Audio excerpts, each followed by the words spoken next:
So my name is Frederic Lefebvre. So I'm a QS for Mercury Engineering, and for those who don't know, Mercury is an Irish contractor present across many countries in Europe, with almost 2,000 staff and revenues in excess of 750 million. I've been working on the National Children's Hospital project for the past 3.5 years. Joined Mercury in 2000, and previously I was an estimator for 15 years. And this has given me the opportunity to work on a wide range of public and private sector projects. 6 years ago, I went back to do a QS degree and followed up with a master's in applied BIM in TUD. And today I will be presenting the findings of my capstone research project I carried out in the final year. So, an investigation into current procurement strategies that promote collaboration through early contractor involvement with regards to their suitability for Irish public work projects.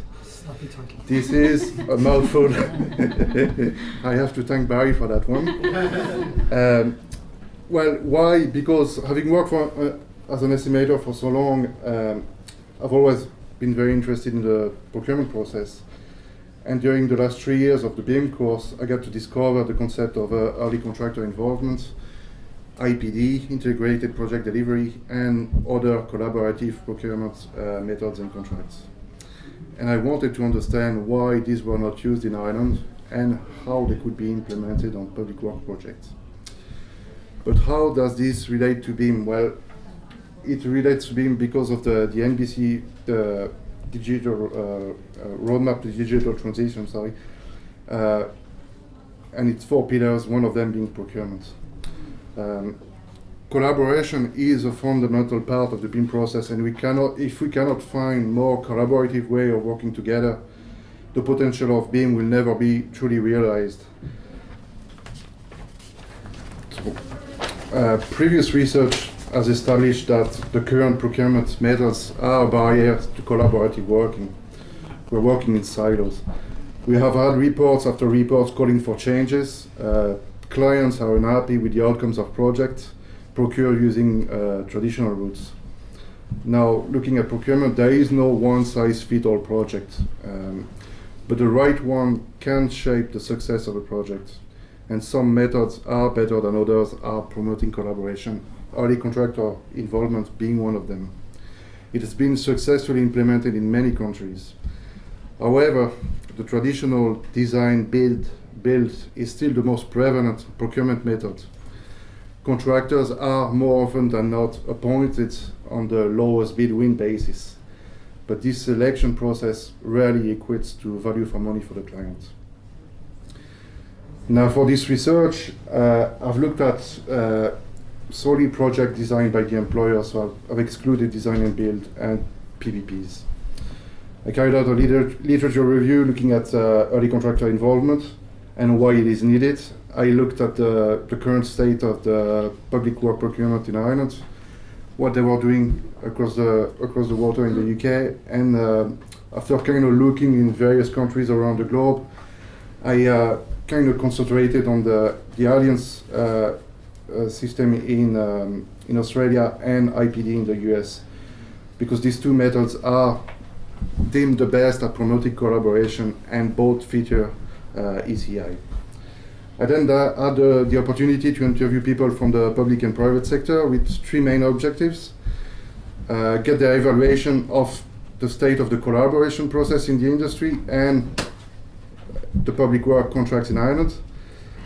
I wanted also to, because moving to an Alliance and IPD's type of scenario, we are moving into a qualitative criteria process as opposed to a price-based process. So I wanted to get their view on the meet and pre-qualification criteria in existence. And finally, I wanted to get their views and experience, if they had any, on ECI or other collaborative procurement methods. And then the final stage of the project was a small case study of a large project in Ireland where concepts of IPDs were used. So now, moving on to the key findings, I'm just going to spend 2 minutes on early contractor involvement for those who don't really know what it's about. So, the traditional design build BIM method generally exclude contractors from the design development process, as their appointment only happens when the design is well advanced. With ECI, contractors are appointed before the design is finalized, and even sometimes before the design is even started. Effectively, the contractors form part of the design team and can offer the experience and expertise to achieve more buildable and sustainable solutions. And as you can see on the screen, there's a wide range of proven benefits of using ECI. So why is it not more widely adopted, especially now? Well, like every good thing, it's difficult to implement. It defies the established standard and tradition, especially in the public sector, which is heavily regulated by local and EU procurement laws. It requires the implementation of a two-stage tendering process with a selection based on qualitative criteria and not just the lowest bid. Now, looking at the public work procurement in Ireland, the objectives of the Capital Works Management Framework are greater cost certainty, better value for money, and more efficient delivery. And the finding of the research proves that they rarely provide value for money and very rarely provide cost certainty due to incomplete design at tender stage. Before a project starts, the contracting authority selects the contract type based on the type of project and match it to the correct procurement methodology. And then the winning tenders are generally chosen on the most economically advantageous tender basis and awarded based on objective criteria. MEET combines price and quality for the assessment of the tender and is required on all projects exceeding 2 million in value. Now, like the song says, if we're looking at the criteria based on quality and price, we should be halfway there. But it is argued that often tenders achieve similar scores on the qualitative assessment part, resulting in the price basically being the deciding factors. And it's probably the easiest way and less contentious way of doing it. Now, if we are looking at the 11th form of public work contracts, there's one that allows early collaboration. However, it is limited to projects over 100 million euro, and there isn't that many of them. Now, moving on to the UK, they have traditional procurement is still the most used over there as well, basically single-stage tendering. But two-stage tendering is on the rise. The UK government are now recommending the use of 3 new models of procurement models. And these are supported by 3 collaborative forms of contracts. Looking at this, we are moving into an alliance type of scenario, and alliance are considered to be the ultimate form of collaborative project. Now, these were introduced in Australia. I'm moving on to Australia now, and they were introduced there in the 1990s on oil and gas projects. And by 2015, the Australian government reported that $30 billion worth of work was procured using these alliances. The selection is based on non-price and price elements, and depending on the maturity of the design and the urgency to start a project, the selection can be based either on a full price, partial price, so quality and price, or a non-price basis altogether. The non-price selection is carried out through written submission and interviews. However, it is rare that some form of price competition isn't used in that process. One interesting aspect of the alliance model is that by having a fixed margin as opposed to a percentage, the contractor has no commercial motive to oppose cost-saving design solution. The success of an alliance project is based on team integrating, working together, and not reverting to their old mentality when things go wrong, which they generally do. So it does require a strong client leadership, because collaboration will not happen just because it's written in a contract. You need people. This alliance model has been also successfully implemented in the US, where it's called Integrated Project Delivery, IPD. And it shares many of the same features as the Alliance model. However, the participants are generally selected based on qualitative non-price criteria. This is necessary as the team is formed at the earliest possible time in the process, generally before the design is even started. So we basically have nothing to price. So we need a different criteria to select the contractors. Now, and unlike traditionally procured projects, redesign and value engineering are replaced by a target value design process, where the budget is consistently monitored.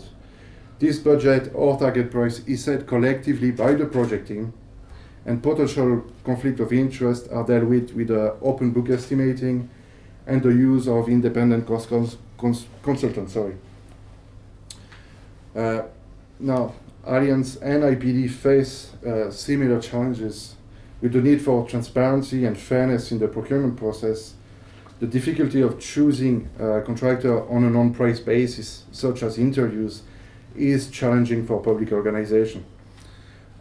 Proving value for money is difficult when you don't have a price competition, and this could lead to a lack of support from the public for the method. Now, as mentioned previously, I got to interview 5 people during the course of the project and a 6th one for the case study. Unfortunately, because we only have 15 minutes, I cannot go into a huge amount of detail, but there were 4 key takeaways from those interviews. One, it is accepted that more collaboration is needed to improve project outcomes, but it is also not reflected in the current suite of public work contracts. There is a knowledge, experience, and expertise gap in the industry and public sector about ECI and other form of collaborative procurement methods. Assessing qualitative criteria in a fair, transparent, and consistent manner is challenging a move away from the price as being the main selection criteria. And finally, the need to comply with local and EU procurement rules and getting value for money by price competition will challenge the creation and implementation of an IPD public work contract type. Now, looking at these 4 conclusions, there's no quick fix or magic one to sort this out. But improvements to the traditional procurement method can be implemented without reinventing the wheel. And the case study is a good example of that. So the project wasn't actually procured as an IPD project as such. The first stage selection was based on capability criteria and price based on the BOQ issued by the client's team. The design was only at 30% during the first stage, and it would be progressed to 100% during the second stage. The notion of IPD came in after the selection of the contractors. The contractor had to agree that the project would be done in a collaborative manner, so they signed a charter, and very importantly, that the budget couldn't be exceeded. So they had to work together to make sure they wouldn't exceed the budget. The contractors were getting a fixed profit margin, and it was in their interest to keep the project on budget because any overruns would eat into the profit margin. So how did it work? This process facilitated the implementation of lean and offsite prefabrication as part of the design development. Variations were virtually eliminated, but the main difficulty was to get people on board, as the concept of IPD and collaboration is new to most people. There is a traditional lack of trust between parties in the industry, and this framework was involving companies that would usually compete against each other. So for this reason, the client appointed an IPD and collaboration specialist from the US to explain and guide the contractors. And the contract management company reported that after initial teething problem, the collaboration process was deemed a success and the project was delivered on budget and on time. Now this case study, and I have to run through it, there will be more detail in the paper if you want to have a look at it.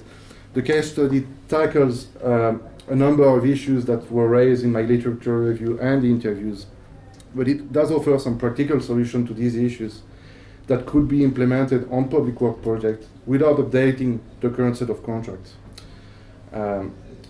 Based on this research, I came up with some recommendation or ideas to help towards the goal of more collaboration through procurement.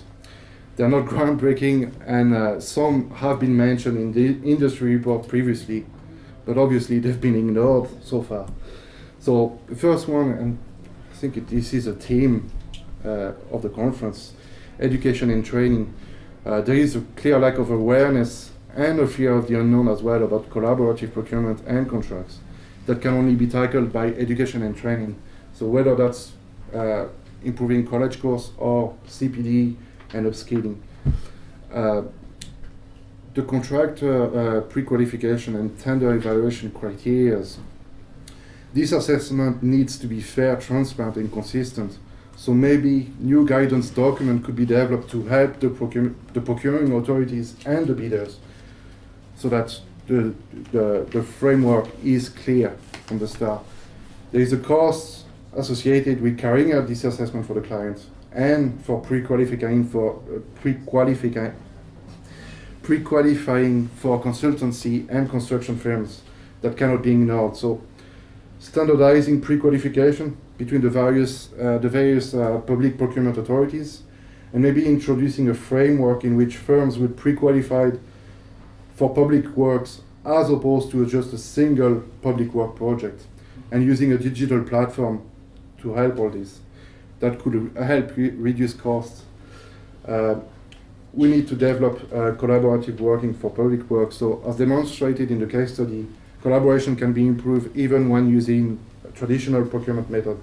It is argued that collaboration will fail if it's not clearly described in the contract.